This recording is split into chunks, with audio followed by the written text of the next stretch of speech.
On this episode, the continual improvement side of water sensitive urban design.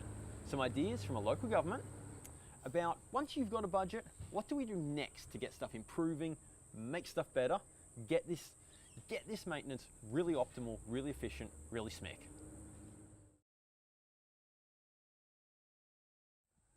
Hey everyone, and welcome back to Ideanthro, where we are talking about how local governments can go about getting a budget to maintain their water sensitive urban design assets.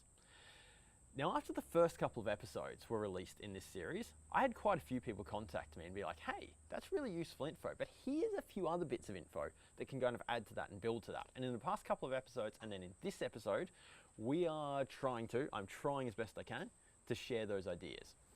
Here's the thing, I am sharing them in my own words, inspired by suggestions that various people have made to me. I probably won't do justice to what those people originally suggested to me, but hopefully this is of use. So today, these ideas are inspired by a conversation with Ideanthro from Redland City Council. So Steve is to be applauded for his work getting a budget and then delivering upon that budget for Redland City Council. Redlands is one of these councils who have had a budget for a few years now, and that is in no small part due to the hard work of Steve, and for that you deserve a big thumbs up, mate. But what that means is that because Redland have had a budget for a couple of years, they're now, in the steps that I originally outlined in this series, they're now down the bottom here in the continual improvement phase. The phase where we're actually getting into proper asset management and going, okay, we're learning as we go.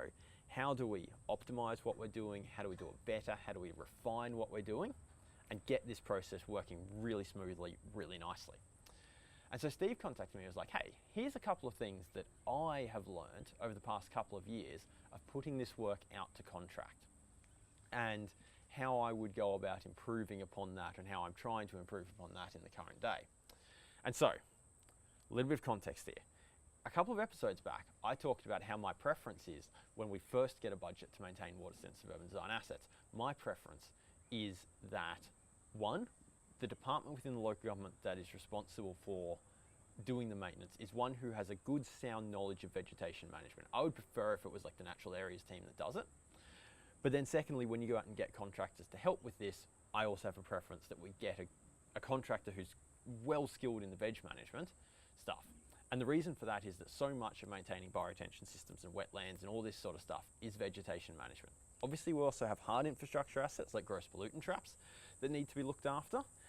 But there seems to be a particular way of thinking, a particular fine skill set in the veg management side of things that it's really good to get a contractor who's already got that experience. And so the first thing that Steve, I suppose, confirmed for me was, yeah, that is now where his current thinking is. He's gone through a few processes or Redland has gone through a few processes of going out to tender and getting people to tender on this stuff. And what he would like to see in the future is that the contractors that are doing this work have a foundational, really strong skill set in that veg management side of things. He didn't say in veg management. I'll say that differently.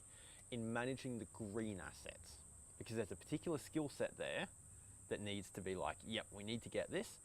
And if that contractor then needs to subcontract to someone else or to upskill to do the grey stuff, that is relatively more easy than the other way round, than having a contractor who's got heaps of skills in the grey stuff and then trying to upskill the green stuff where there's a lot of fine detail in that. So that was point number one, was that if you've got to pick one way or the other and go with a contractor who's either fundamental business is hard infrastructure and they're going to try and do the green stuff, or the other way around, fundamental business is green infrastructure and they're going to learn to do the hard infrastructure, then preferably let's go for the one that's got the skill set in the green infrastructure.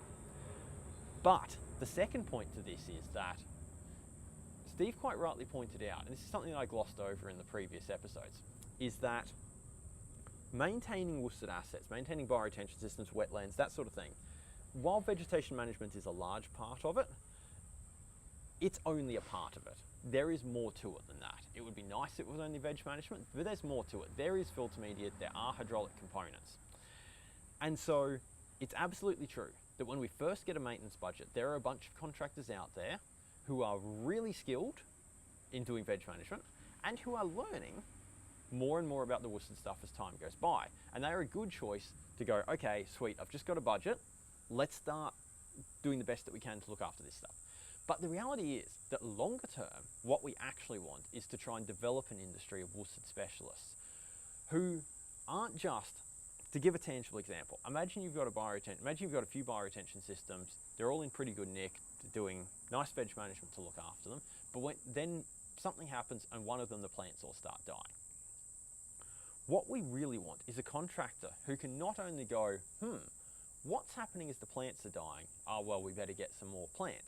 But actually to be able to go, why are the plants dying? To have this fundamental, really strong knowledge of how these systems work, and to be able to go, well, is it the case that the inlet's blocked and no water's getting in and they're all not getting enough water and dying essentially of dehydration? Or is it the case that the filter meter's blocked and they've all drained? What we want over time is to start building experience into the contractors so that they can not only say what is happening and respond to that, but understand why it's happening. And the reason that's important is that will allow us to get more efficient and more cost effective with this maintenance. Because imagine if you are in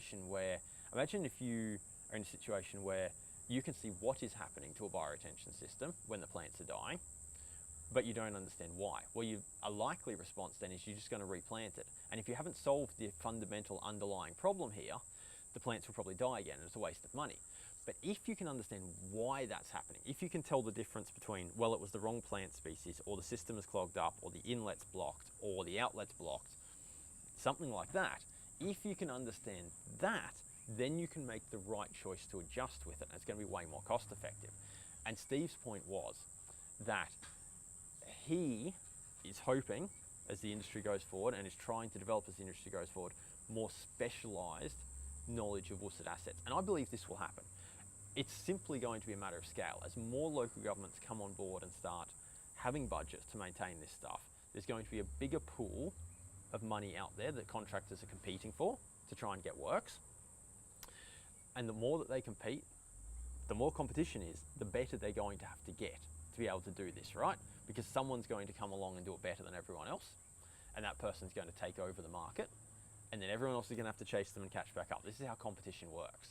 So I believe that from a local government point of view, we need to be setting high standards here for the work that needs to be done. When we first get a budget, by all means, let's get the people on there, get them starting to do work, because veg management will absolutely make a big difference to these assets. But then as we start to refine, what we need to do is ask for really much higher standards, much more detailed knowledge of these systems, much more detailed responsiveness to these systems, and then we'll start to really refine them and get them going really nicely. And that, I think, will make a big difference. Okay, Steve, I hope I've done justice to what you shared with me the other day. I hope that you, the viewer, the person watching this, the person who is interested in maintenance of water-sensitive urban design assets, I hope that you have found that useful. But for now, that's it. We'll see you next time.